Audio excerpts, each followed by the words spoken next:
जय जय सिया राम। कैसे हैं आप लोग। आशा करती हूँ कि भगवान श्री राम की कृपा आप सभी पर बनी रहे, आप सभी स्वस्थ हो, अच्छे हो।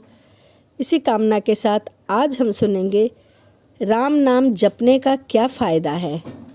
क्या राम नाम जपने से हमारे जीवन में कोई परिवर्तन होता है? तो आइए इस कहानी के माध्यम से जानते हैं। दो भाई थे, वो दोनों स्वभाव के एकदम अलग अलग थे। बड़ा भाई साधु सेवी और भगवान के भजन में रुचि रखने वाला था, दान पुण्य भी करता था, सरल हृदय का था, इसीलिए कभी कभी नकली साधुओं से भी ठगा जाता था। उसी के विपरीत छोटा भाई अच्छे स्वभाव का तो था, परंतु व्यापारिक मस्तिष्क का था। उसे साधु सेवा भजन दान के नाम पर ठगना जाना बिल्कुल भी अच्छा नहीं लगता था और वह यही समझता था कि ये सब ठगी के सिवा और कुछ नहीं करते। अतः वह बड़े भाई के कार्य से सहमत नहीं था। उग्र विरोध तो नहीं करता था, पर समय समय पर अपनी असहमति प्रकट करता और असहयोग तो करता ही था। बड़े भाई को इस बात का दुख था कि उसका छोटा भाई मानव जीवन के वास्तविक लक्ष्य भगवान की प्राप्ति के साधना में रुचि न रखकर दुनियादारी में ही लगा रहता है, दुनियादारी को ही पूरा करता है। बड़े भाई की अच्छी नीयत थी और छोटे भाई को भगवान की ओर लगा देखना चाहता था। वह समय समय पर नम्रता युक्त से समझाता था, दूसरे अच्छे लोग से भी कहलवाता था, उपदेश दिलवाता था, परंतु छोटे भाई पर कोई भी प्रभाव नहीं पड़ता था। वह ईश्वर के खिलाफ था। एक बार अपनी शिष्य मंडली सहित एक विरक्त महात्मा उनके शहर में आए। बड़ा भाई साधु सेवी था। वह महात्मा की सेवा में उन्हें एक दिन भिक्षा कराने की इच्छा से निमंत्रण दे पहुंचाया। यह बात ही बात में उसने अपने छोटे भाई की स्थिति बतलाई। महात्मा ने पता नहीं क्या विचार कर उससे कहा कि तुम एक काम करना, जिस दिन तुम्हारा छोटा भाई घर में रहे उस दिन हमें भोजन के लिए बुलाना और हम लोग को ले जाने और लौटाने के समय एक बाजा साथ रखना। तुम्हारा छोटा भाई जो करे उसे करने देना, से सारी व्यवस्था हम स्वयं कर लेंगे, ऐसा उस साधु महात्मा ने कहा। महात्मा की आज्ञा अनुसार व्यवस्था की गई। बजते हुए बाजे के साथ महात्मा मंडली सहित आ गए भोजन के लिए। घर में उस दिन ज़्यादा रसोई बनते देखकर और घर के समीप ही बाजे की आवाज़ सुनकर छोटे भाई को कुछ संदेह हुआ और उसने बड़े भाई से पूछा कि इतना सारा रसोई किस लिए बन रहा है और अपने घर की ओर बाजों के साथ कौन आ रहा है। तभी बड़े भाई ने कहा, एक पहुँचे हुए महात्मा अपनी शिष्य मंडली सहित हमारे घर भोजन के लिए पधार रहे हैं। उन्हें अपने यहाँ भोजन के लिए बाजे गाजे के साथ लाया जा रहा है। महात्मा भी पहुँचने वाले ही थे। छोटे भाई ने यह सारी बातें सुनी, उसे बहुत बुरा लगा। उसने कहा, आप ये सब चीज़ें करते हैं, मुझे अच्छा नहीं लगता। आप बड़े हैं, आप जो चाहें करें सो, किंतु मैं यह सब देख नहीं सकता, इसलिए मैं कमरे को अंदर से बंद करके बैठ जाता हूँ। आपके महात्मा जब खा पी कर चले जाएं तब आप आवाज़ लगा देना, मैं बाहर निकल जाऊंगा। इससे किसी प्रकार का कलह होने से घर भी बचा रहेगा। यह कहकर उसने कमरे में जाकर अंदर से किवाड़ बंद कर लिया। महात्मा जी आए। सारी बातों को जानकर उन्होंने उस कमरे के बाहर की साकल लगा दी। भोजन संपन्न हुआ। इसके बाद महात्मा ने अपनी सारी मंडली को बाजे के साथ लौटा दी और स्वयं उसी कमरे के दरवाजे के पास खड़े हो गए।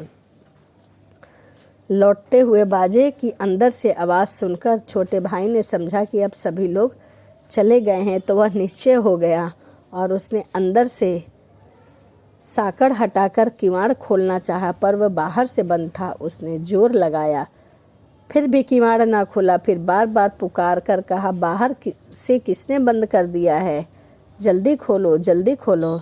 महात्मा ने किवाड़ खोले और उसके बाहर निकलते ही बड़े जोर से उसके हाथ की कलाई को पकड़ लिया।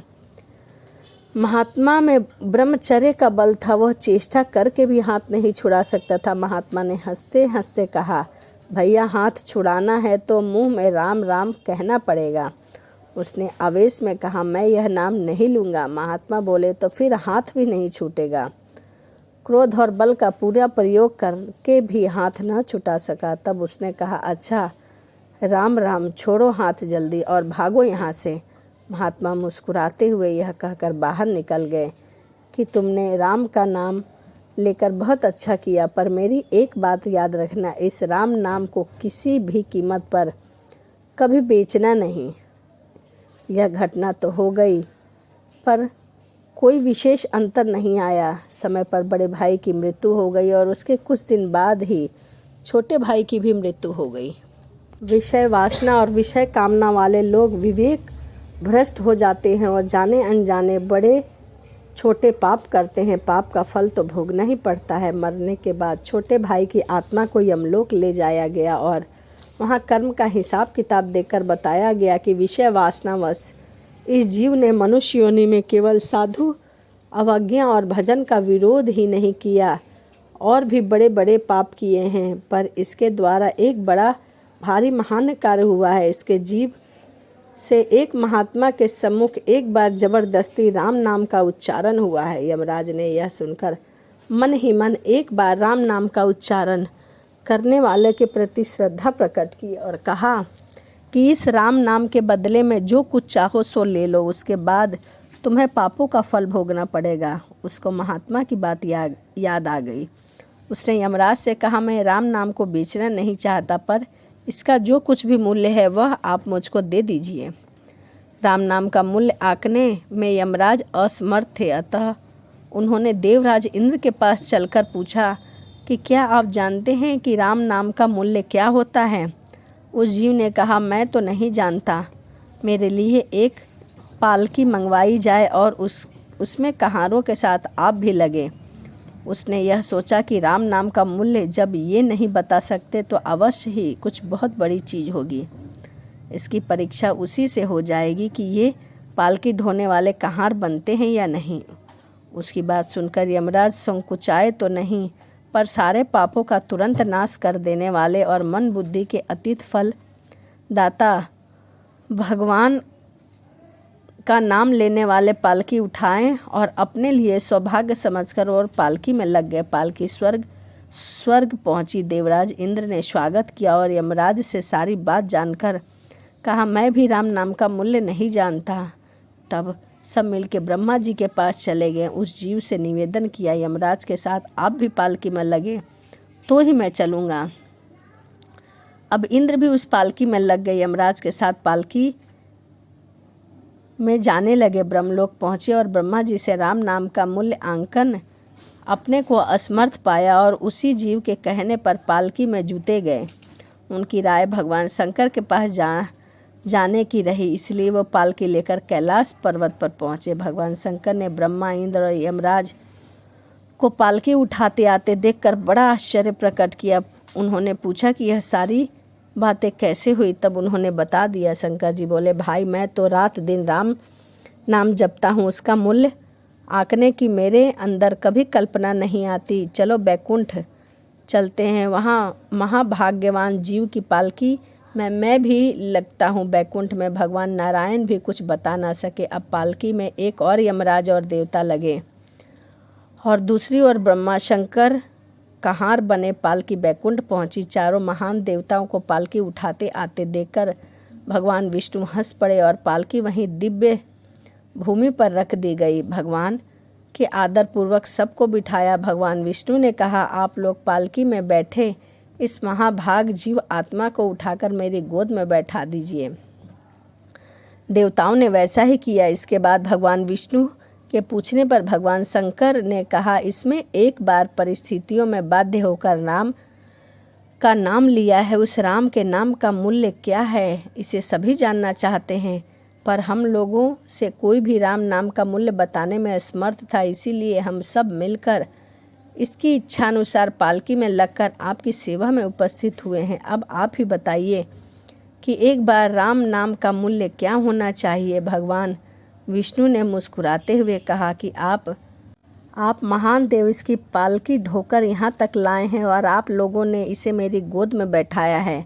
अब यह मेरी गोद का नित्य अधिकारी हो गया है। राम नाम का पूरा मूल्य तो यही बताया जा सकता है, पर आप इसी के मूल्य का कुछ अनुमान लगा सकते हैं। आप लोग सब लौट जाइए। एक बार लिए हुए राम नाम का भगवान विष्णु के द्वारा इस प्रकार महान मूल्यभास पाकर शंकर आदि सभी देवता वहाँ से लौट गए। एक विरक्त संत ने यह कथा लगभग 84 वर्ष पूर्व काल कलते में मुझको सुनाई थी। घटना का उल्लेख किस ग्रंथ में है मुझको नहीं पता, पर भगवान की महिमा, भाव मात्र की महिमा, इसमें जो वर्णन आया है वह वास्तव में सत्य है और सत्य घटना पर स्थित है। तो एक बार राम का नाम लेने की क्या महिमा है, यह मैंने अपनी वीडियो के माध्यम से बताई है। वीडियो आपको कैसी लगी कमेंट ज़रूर करिएगा और आप भी राम नाम का जाप करिए। तो चलिए इसी के साथ वीडियो को समाप्त करते हैं और मिलते हैं अगली वीडियो में। जय सिया राम।